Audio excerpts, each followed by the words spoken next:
Howdy folks, welcome back to another edition of College Profits. I'm Christopher. And I'm Sharita. Today we're going to talk about recommendations that the NCAA Rules Committee has made for men's college basketball. Okay. Sharita? We're going to start off with the charging arc. It exists in college basketball, but right now it's an imaginary arc. And you're supposed to know in your mind where it is, but the committee wants to actually draw it out on the court. Right. So it's a lot easier for the players to know when or when not, or when they are actually committing a foul. Right. So it's basically to stop so many collisions inside of the arc. Train wrecks into the Right, basket. exactly. For student athletes safely, basically. Right. I think it's a good rule. The imaginary line. Come on. Right. Who are we talking about? So they're drawing the line. It's supposed to be 3 feet, as opposed to the NBA where it's 4 feet. And I think in international play it's just the same. It's a 4 feet semicircle under the hoop, and it's going to help offensive players. You know, Right. under the basket, they know that players are going to ease up. You know, Exactly. so you can kind of maneuver around them and make your finishes around the basket. And I think it's a good rule change. So that's a definitely good rule. So then we're going to talk about play requests. So coaches, they're thinking about letting them be able to get replays at any time during the game that they want.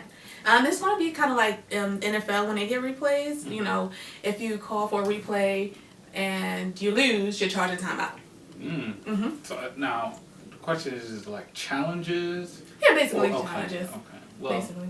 now hopefully it's not an unlimited number of them because you don't want it to slow down. That's what I was play. thinking. It's going to slow down a game, but it's good that if they, you know, lose the challenge, they're charged a timeout, so they'll think twice about calling so many. Well, at the end of the day, it's all about getting the call right. I think folks who are, like in baseball, there's this resistance to having replay in it because it thinks, oh, it's going to slow down the game, take out the human element. It's like, we got to get the calls right. You know, we're not having some robot from the Jetsons out there, knocking it out. We got to get the calls right. So that's what it's all about. So if it's doing that, it's good. I think it's pretty good. The double foul switch, which is Right. basically if two teams over their limited fouls, and both it's two fouls at one time. You know, the team with the less than fragrant, they get 2 shots, and then the other team get 2 shots at the ball.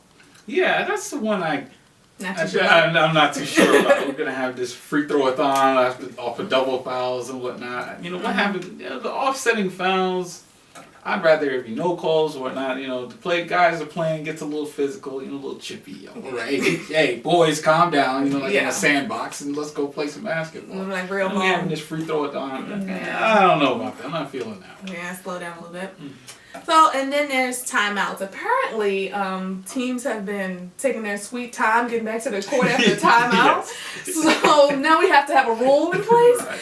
which is after the referee gives a formal warning, if they're still not back on the court, the game's just going to start. Right. No matter what. So Which is funny. you gotta hustle up. They always tell you to hustle up. No walking on the court. So. Exactly. Okay. So we're just getting started. We have a lot more to talk about. Absolutely. And we'll see you back.